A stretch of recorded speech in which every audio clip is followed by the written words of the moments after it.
Bom dia a todas, bom dia a todos, bom dia para você que está nos assistindo pela TV UFMA no Maranhão e pela Pop TV em Sobradinho e Porto Alegre. Sejam todos muito bem-vindos e bem-vindas a mais um ICL Mercado Investimentos.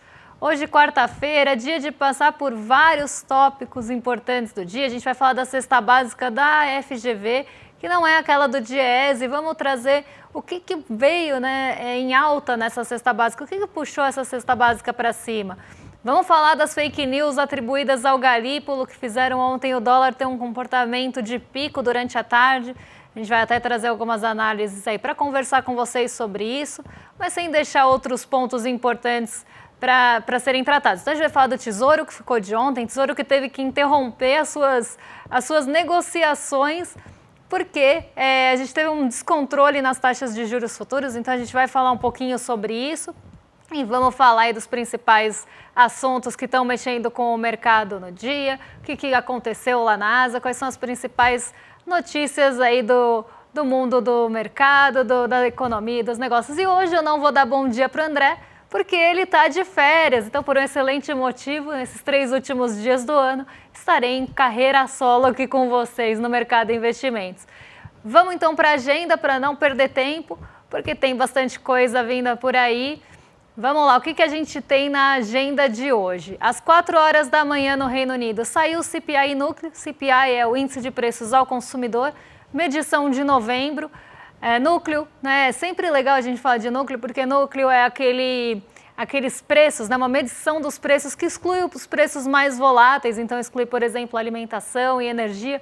E sempre que saem dados de inflação, Reino Unido, zona do euro, Estados Unidos, eles divulgam juntos o CPI, né, que seria o Índice de Preços ao Consumidor cheio, e o núcleo, excluindo esses preços mais voláteis que não têm nenhuma sensibilidade a juros. Então eles fazem esse tipo de divulgação conjunta. Aqui no Brasil essa medição é feita posteriormente, não sai concomitante, leva um tempinho para a gente conhecer o núcleo aqui brasileiro. Mas vamos seguir porque no Reino Unido também temos vendas no varejo de novembro. Por lá, 6 horas da manhã, Reino Unido tomando toda a parte aí bem matinal da agenda das 4 às 6. Dirigente do Banco Central Europeu, Philip Lane, participa de um evento do M&A Connect. Depois, na zona do euro, 7 horas da manhã, CPI núcleo também de novembro, então índice de preço ao consumidor e seu núcleo. E aí a gente entra 10h30 nos dados estadunidenses. Então temos lá Departamento do Comércio com construções de moradias iniciadas, dado aí termômetro de setor imobiliário dos Estados Unidos e também, de certa forma, da economia, mas que acaba hoje, principalmente hoje, ficando no segundo plano. Estoques de petróleo na semana até dia 13/12, dado também que deve ficar mais em segundo plano. E o conhecido fluxo cambial semanal aqui do Brasil, que sai às 2h30. Aí que vem a estrela do dia de hoje, porque a gente tem decisão de política monetária nos Estados Unidos. E a decisão em si, a gente vai ver isso daqui a pouquinho, ela está praticamente dada. Mas o que o mercado está esperando? Qual que é a grande expectativa e a grande ansiedade? É pela coletiva que vem na seguida. Então, às 4h30, o presidente do Fed, Jerome Powell, vai conceder uma coletiva que sempre sucede a decisão. Então, a decisão acaba sendo até o de menos, porque muita gente já espera o que vai acontecer. O que fica mais na expectativa mesmo, o que é muito aguardado, é justamente esse pronunciamento que é feito depois, porque ele pode trazer sinalizações para as próximas decisões de política monetária. Então, aqui no caso, esse combo aí das 4 às 4h30 de decisão de política monetária e do Jerome Powell falando em seguida, ficam no radar, devem ser aí os principais pontos da nossa agenda internacional. Isso não está na agenda, mas eu acho importante a gente frisar que deve ser votado, hoje a gente deve ter a continuidade da votação dos projetos na Câmara. Ontem a gente teve o texto base ali sendo trabalhado, hoje a gente deve ter a votação dos projetos de leis complementares do pacote de ajustes, que é algo que o mercado está esperando bastante e que está fazendo bastante pressão também em relação a isso. Não está na agenda, mas muito importante aqui do nosso cenário doméstico para acompanharmos. Mas vamos seguir aqui então, porque hoje eu tô tipo, sei lá, narrador de futebol falando aqui. A gente tem os índices futuros, né, aqui operando no campo positivo, com decisão sobre juros nos Estados Unidos no radar. Nossa notícia de todo dia, ela sai pela manhã no nosso portal. justamente já trazendo uma expectativa do que o dia deve trazer para a gente. Então vamos já começar pela Ásia, dar aquele giro por lá, porque é o primeiro mercado a fechar e a gente já tem aí algumas perspectivas para o nosso mercado aqui. Como vocês estão vendo na notícia, por aqui o destaque é a votação na Câmara. Como eu falei, não está na agenda, mas é a votação do pacote de ajuste fiscal na Câmara dos Deputados. Mas vamos lá para a Ásia, então, vamos voar para lá, porque tem alguns assuntos para a gente tratar de Ásia. Deixa eu colocar aqui para vocês na tela o Xangai Composto. E na Ásia hoje a gente tem alguns pontos interessantes e importantes para analisarmos aqui. O Xangai Composto subiu 0,62% e majoritariamente os índices asiáticos foram para o terreno positivo. Eles caminharam em bloco na maioria das bolsas, elas acabaram ficando no positivo e o motivo ele é bem interessante. É porque a gente não teve ali, tem toda a expectativa assim pelo corte de juros do Fed, né, do Banco Central dos Estados Unidos. A expectativa é que o corte seja de 0,25 ponto percentual. Não vou falar tanto sobre isso porque a gente vai ter um momento só para falar de CME e de corte de juros nos Estados Unidos, mas a expectativa é que haja um corte por lá. Pode ser que esse ritmo diminua depois, mas para essa reunião de dezembro a maior expectativa é de corte. Então isso já trouxe um fôlego a mais para as bolsas asiáticas. Lembrando que bolsas asiáticas normalmente são intensivas em tecnologia e tecnologia é um setor muito sensível a juros. Então movimentos de cortes de juros acabam favorecendo esses mercados de forma internacional, de forma global, porque eles são dependentes de capital de terceiros e também são setores mais voláteis. Então, por serem setores mais voláteis, eles acabam tendo um apetite pelo risco diminuído se a gente tem juros altos de uma forma global. E os Estados Unidos acabam sendo um condutor, um direcionador dessas expectativas também. Então, se a gente tem uma expectativa de corte de juros nos Estados Unidos, as bolsas asiáticas acabam já se favorecendo por isso, porque o setor de tecnologia se favorece também, se beneficia desse movimento de juros menores. Esse é o primeiro ponto. E a gente tem um outro ponto que não atingiu tanto as bolsas, mas é algo para a gente acompanhar de perto, que é a fusão que está sendo discutida no Japão entre a Honda e a Nissan. Fizeram até uma arte de Dragon Ball aí para vocês, da fusão, né? A fusão da Honda com a Nissan. Ó, esse print está bem rolê CL, eu achei, mas é excelente aí, uma brincadeira. A Honda e a Nissan, elas podem fazer essa fusão. E isso tornaria, inclusive, elas podem incluir a Mitsubishi, essa é uma outra discussão. Isso tornaria o mercado automotivo, né, o setor automotivo japonês mais forte. Essa é a intenção, porque a Nissan recentemente ela tinha algumas parcerias ali com a Renault, tinha outras parcerias globais e essas parcerias elas acabaram findadas. Então, para fortalecer esse setor automotivo japonês, pode ser que haja essa fusão da Honda, da Nissan e possivelmente da Mitsubishi. E isso faria com que o mercado japonês, o setor automotivo, praticamente ficasse dividido em dois, né? A Toyota e a Honda, Nissan e possivelmente Mitsubishi. E isso poderia fortalecer esse setor automotivo japonês para que eles consigam, né, competir de forma global também, até porque vem aí novos agentes, eu não gosto dessa palavra, mas novos players, né? Que a tradução disso seria novos agentes, mas são novos atores, eu diria, no mercado, vem competindo bem forte nesse mercado automotivo. A gente vê, né, os incentivos lá nos Estados Unidos para o setor automotivo vindo forte, a China entrando também muito forte nessa concorrência. Então o setor automotivo japonês não quer ficar para trás, quer também continuar consolidado e essa fusão ela deve continuar aí para fortalecer. Não fez muito preço hoje, não foi o que mexeu com as bolsas asiáticas. O que mais, mas eu acho importante a gente deixar isso no radar, porque a gente começa a ver como geopoliticamente também essas empresas começam a formar grupos e fortalezas diante de possíveis entraves que possam vir principalmente dos Estados Unidos, que já Donald Trump já deixou isso muito evidente, que deve fortalecer aí o setor automotivo e o setor automotivo elétrico, lembrando qual é a maior empresa do setor automotivo, dos automotivos elétricos lá nos Estados Unidos, que é a Tesla, né? E a Tesla a gente sabe de quem é, Donald Trump, enfim, quem sabe ligar com B já chega em alguma conclusão. Então a gente deve ter, sim, esse fortalecimento de outros agentes, de outros atores aí do setor automotivo global, mas esse não foi o principal ponto que levou as bolsas asiáticas para cima hoje. Por lá a gente teve uma declaração, uma matéria da Reuters, que colocou que pode ser que a China aumente a possibilidade de déficit em relação ali à sua possibilidade de déficit. Então, aumentaria para 4% de déficit no ano que vem.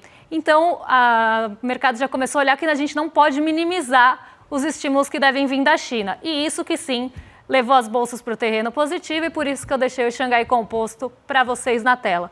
Mas vamos vir aqui para o Brasilzão, vamos pegar esse avião de volta aí, para voltar aqui para o Brasil para falar sobre cesta básica. A gente sempre traz a cesta básica do Diese, mas hoje eu quis trazer uma cesta básica de consumo, é o valor da cesta de consumo básica da Neogrid, da FGV Ibri, aquela cesta Horus que eles também divulgam, né, todo mês essa cesta básica. E o que eu queria trazer aqui para a gente analisar? Porque tem as pessoas, eu sinto muito isso no chat também, e muitas das dúvidas que chegam para mim diariamente em relação à inflação. E até uma desconfiança de vocês e de uma forma geral do Brasil em relação aos dados que chegam do IBGE, porque a inflação que se sente no bolso não é a mesma que o IBGE divulga. E eu acho muito legal a gente até trazer um outro olhar para a cesta básica, um olhar da FGV, porque mostra que a gente tem comportamentos diferentes e a FGV traz uma tabelinha muito legal sobre isso, e a gente vai colocar aí para vocês daqui a pouco, mostra como é que os itens eles se comportam em diferentes capitais aqui do Brasil e como isso afeta os preços dessas diferentes capitais. E aí, quando a gente olha para o IPCA, acaba sendo uma ponderação, uma média ponderada de todos esses itens em todas as capitais que acabam tendo pesos diferentes. E a gente vai ver isso. Mas vamos começar pelo valor da cesta básica, que em outubro estava em R$ 1.009,11, agora para novembro subiu para R$ 1.010,28, alta de 0,10%. Não foi a maior alta, mas ela se consolidou como a cesta básica mais cara do Brasil. Em seguida, a gente tem São Paulo, com R$ 977 em outubro, que teve queda para esse mês de novembro, 961, mas continua também uma cesta básica bem elevada. E aí vocês podem questionar, Débora, mas a cesta básica do Diese não é menor? É menor, e por isso, né, a gente também consegue ver que a composição da cesta de consumo, como é olhada a cesta de consumo e o peso que é dado, também é diferente de uma instituição para outra. Então, isso começa a trazer essas percepções, né, de que as instituições não vão olhar da mesma forma, né, são dados pesos para esses itens, e a gente vai ver como eles também têm pesos diferentes nas capitais.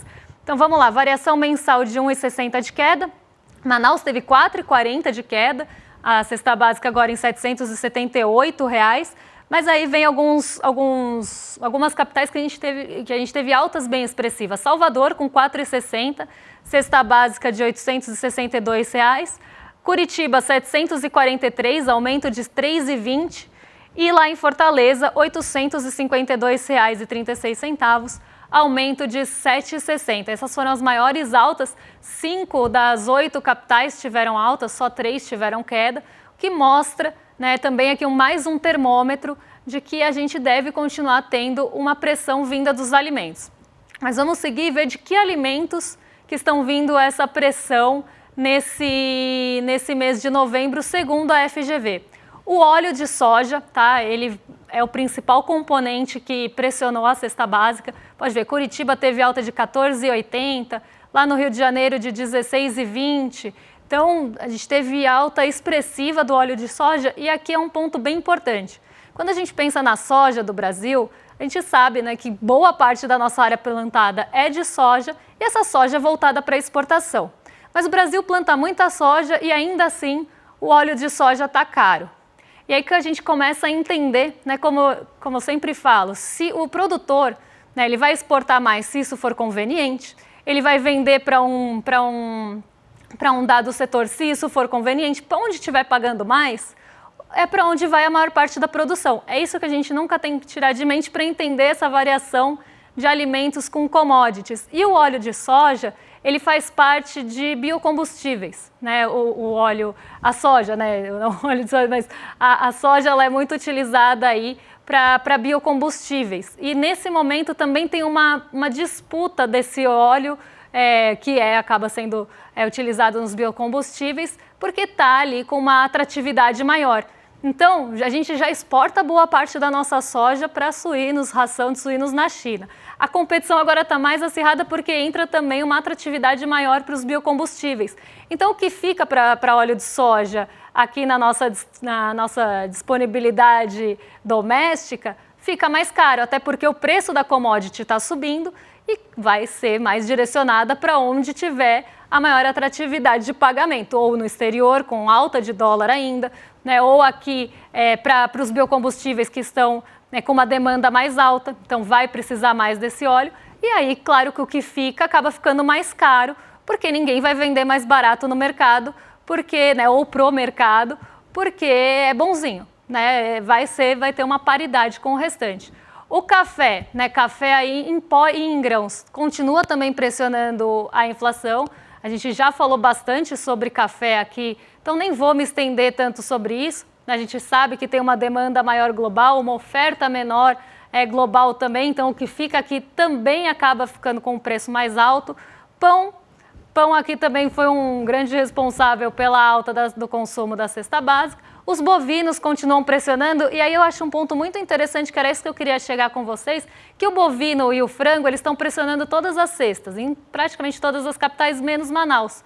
E aí a gente começa a ver como esses hábitos também de consumo, cestas de consumo são diferentes, e por isso que é tão desafiador o IBGE e o IPCA refletir justamente a inflação que a gente sente.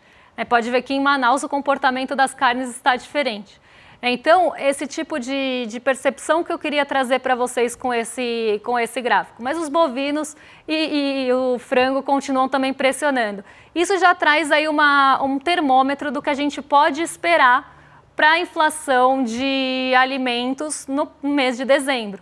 Essa medição aqui é de novembro, então é mês passado, mas já traz aí uma percepção do que a gente pode já esperar de alta de preço dos alimentos.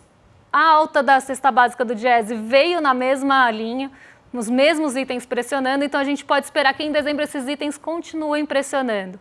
Quando a gente olha 6 meses, essa composição é um pouco mais diferente, porque alguns itens já saíram aí da pressão, principalmente leite, que pressionou mais no primeiro semestre e não tanto no segundo. Agora a gente tem outros vilões, e o óleo de soja e os bovinos, eu diria, e café junto, acho que seriam os 3 mais preocupantes, principalmente pensando em cestas de consumo. Mas vamos seguir por aqui, porque a gente ainda tem um tempo de programa, e a gente vai falar do monitoramento do CME Group. Hoje tem decisão dos Estados Unidos em relação à política monetária, vão ser decididos os juros por lá, e a gente precisa entender para onde vão esses juros dos Estados Unidos, até porque se a gente tem uma queda nos juros dos Estados Unidos e uma perspectiva de alta nos juros brasileiros, a expectativa de movimento em um momento típico de mercado é que o dólar caia. Porque se os juros lá vão cair e os juros daqui têm perspectiva de alta, tanto a alta que a gente já teve, desse 1%, e mais 2 aumentos de 1% no ano que vem, isso aumenta o diferencial de juros do Brasil com os Estados Unidos. Em tese, atrairia mais recurso para cá e isso faria com que o dólar caísse. Então é importante também a gente entender esse movimento dos juros dos Estados Unidos, porque ele impacta todo o movimento global de juros e também acaba enfraquecendo ou fortalecendo o dólar, dependendo para a direção que se vai. Se é corte de juros, normalmente enfraquece o dólar, mas esse não é o movimento que a gente está vendo aqui no Brasil e a gente vai explicar, se der tempo, por quê. A expectativa hoje, então na medição de hoje, é de 95,4% de corte. Então, a taxa atual está em 4,50 a 4,75. A expectativa de manutenção é bem pequena, é de 4,6%. E a maior probabilidade é a de corte de 0,25 ponto percentual para 95,40%. Ontem, há um dia, a expectativa era 90,2%. Então, 98,2%, desculpa. Então, diminuiu até um pouco a perspectiva do corte, Mas essa perspectiva, quando saiu o índice de preços ao consumidor dos Estados Unidos, que veio muito dentro do esperado, exatamente com o comportamento que se esperava, essa probabilidade chegou a quase 100%. Então, a gente tem uma perspectiva, como eu falei, a perspectiva de corte ela já é dada. A expectativa é que haja realmente cortes nos juros dos Estados Unidos. A grande expectativa agora, a ansiedade daqui para frente, é justamente do que vem da coletiva do Jerome Powell, até porque quando a gente pega cronologicamente os dirigentes do Banco Central dos Estados Unidos falando ao longo do tempo, a gente vê que eles têm uma postura mais cautelosa com juros, até porque vem Donald Trump por aí e pode trazer uma perspectiva de corte, do fim dos cortes ou de uma política menos frouxa no ano que vem, né? Talvez de voltar uma postura rígida, porque se espera um governo Trump um pouco mais inflacionário, um pouco mais protecionista. Então, talvez a gente não veja esses cortes de juros. Isso já está aparecendo nos pronunciamentos de dirigentes do Banco Central dos Estados Unidos. Então, pode ser que agora o ritmo de cortes diminua. A gente teve 3 cortes, pode ser que esse ritmo diminua a partir do ano que vem. Mas para esse ano, para dezembro, a expectativa ainda é de corte de 0,25 ponto percentual, o que aumentaria consideravelmente, principalmente prevendo 2 altas de juros, o nosso diferencial aqui do Brasil. Vamos passar, eu ia falar do Tesouro, né, porque o que aconteceu no mercado do Tesouro foi algo muito atípico. Interrupção no mercado do Tesouro eu só tinha visto até então em 2015, que o ambiente estava sendo muito tomado por incertezas, e as taxas de juros começaram a sair da normalidade, inclusive podendo prejudicar quem comprava ali com taxas fora dessa normalidade, ou quem comprou com taxa, como a taxa estava muito volátil, às vezes quem comprou um pouquinho antes já pegou uma taxa muito diferente. Então o Tesouro interrompeu essas negociações. Mas eu vou pular, até porque um assunto tem muito a ver com outro, eu vou pular para a fake news do Galípolo, que acabou mexendo muito com o mercado cambial ontem, em um dado momento do dia, foram atribuídas falas falsas ao Galípolo. A gente sabe que ele vai assumir o Banco Central. Já existe toda uma desconfiança em relação a isso, uma desconfiança do mercado financeiro. Eu não tenho dúvida para onde vai o aceno do Galípolo. Eu acho que ele vai mostrar realmente que o Banco Central é independente e vai continuar acenando para o mercado financeiro, até porque ele vai querer se manter no cargo. Então, ele vai continuar com esses acenos, vai votar com a maioria, vai ter uma postura mais rígida em relação à inflação e vai tentar prezar pela independência do Banco Central. Então, mas já existe do mercado toda uma desconfiança em relação ao Galípolo, apesar de todos os acenos. Esse é um ponto. A gente está vivendo um momento de muita incerteza no mercado, o mercado está super instável, inclusive o próprio mercado financeiro chegou a falar na quinta-feira que estava um comportamento disfuncional, não sou eu que estou falando, é o mercado financeiro, porque se esperava um outro comportamento de câmbio depois da reunião do Copom, que não aconteceu.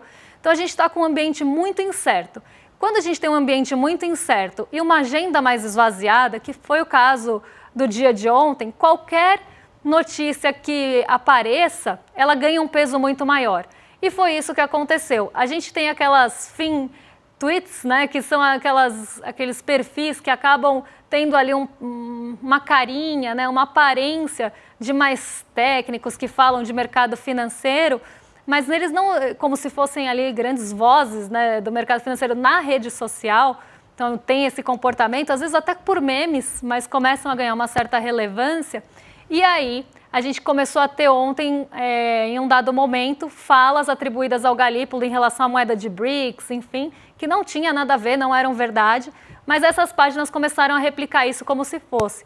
E aí a gente tem até uma análise do Pedro Barciela aqui para mostrar, né, o ataque que teve, né, no momento ali dos FinTweets. Então, ó, até vou ler aqui. Isso é um ataque especulativo feito por atores da FinTweet, aqui no X, usando declarações falsas atribuídas a Galípolo. Muitos deles apagaram depois, outros excluíram o perfil, mas observem que o ataque dura menos de 2 horas aqui, né? Tem um pico meio-dia e vai até as 2 horas. E isso acabou trazendo mais instabilidade. Eu não sei se vocês sabem, mas existem fundos quantitativos, fundos que hoje tentam ler algoritmos que ficam só, e uma parte desses fundos tem algoritmos só para ler Twitter. só para ler rede social. Então eles pegam esse movimento e tentam traduzir isso na estratégia do fundo, dado o peso que hoje tem, a relevância que hoje tem um tweet. Um tweet tem possibilidade de mexer, sim, com o mercado, principalmente se for de um grande ator. A gente vai falando de um presidenciável, algo assim, ou de um presidente. Então, isso ganha uma grande relevância. E um dia que a gente tem agenda esvaziada e já tem um ambiente de muita incerteza, qualquer bomba que você joga ali no meio ganha um peso muito maior, ganha uma relevância muito maior, estoura muito mais. E foi o que a gente viu aqui. Essa tentativa de especulação, e a gente tem que lembrar, gente, sempre, na volatilidade é onde se mais ganha. Se o mercado ficar lá no marasmo, ninguém ganha. O que os agentes querem é volatilidade para poder especular com isso e ganhar nesses diferenciais e arbitragens e especulações. Então, um ambiente volátil é o melhor dos mundos para quem especula. E aí a gente vê essas pequenas pílulas de volatilidade sendo jogadas, de incerteza sendo jogadas, isso favorece a volatilidade e também essa especulação e o ganho com isso, né? Porque quem especula quer ganhar com isso. Então a gente tem que tomar muito cuidado, inclusive, com essas reações exageradas que acabam ficando maiores em ambientes incertos, que é o que a gente tem agora. A gente está com um ambiente muito instável. Eu falei muito rapidamente sobre esse assunto, amanhã eu vou retomar o Tesouro e talvez a gente volte a falar sobre isso. Mas agora o nosso programa fica por aqui, porque tem Rolê ICL e eu não quero entrar no horário deles. Mas antes disso eu quero dar um recadinho bem especial aí, porque hoje a gente vai ter uma entrevista, né? A gente teve a aula magna e exclusiva aqui no ICL com o Barry Schwartz. E hoje a gente não tem aula, a gente tem uma entrevista. Então, uma entrevista exclusiva aqui e uma entrevista inédita. Então, participem aí, não deixem de se inscrever. Às 8 horas da noite hoje. Então, iclmercado.com.br. E agora sim, dado esse recado, eu vou passar para o Rolê ICL com o William De Luca e o Guga Noblat. Vocês estão em mais que excelente companhia a partir de agora. E eu volto amanhã para a gente discutir sobre os outros assuntos, principais assuntos. Vamos ver como é que fica a coletiva do Jeremy Powell e os outros assuntos que a gente tem amanhã para tratar com vocês. Um beijão e até lá, pessoal. A nossa aula com Barry Schwartz, um dos maiores psicólogos sociais do mundo, foi absolutamente fantástica. Realmente, o ICL não decepcionou no presente de fim de ano que trouxe para a sua comunidade. Uma oportunidade única para todo mundo aprender sobre um dos temas mais instigantes e importantes da nossa geração e com o maior nome do mundo, com o maior expert do mundo sobre o tema. Muita gente pediu para assistir novamente a aula, porque teve tantos insights que não queria deixar aquilo passar. E muita gente que não conseguiu assistir ficou sabendo da aula e está pedindo para assistir. Eu tenho uma boa notícia para vocês. A gente liberou, por um tempo bem pequeno, o replay para vocês assistirem. Não percam a chance de assistir, não. Inclusive, no final, a gente preparou um presente de fim de ano para quem quiser fazer parte da comunidade do ICL. E esse presente vai valer para vocês também. Um abraço e boa aula!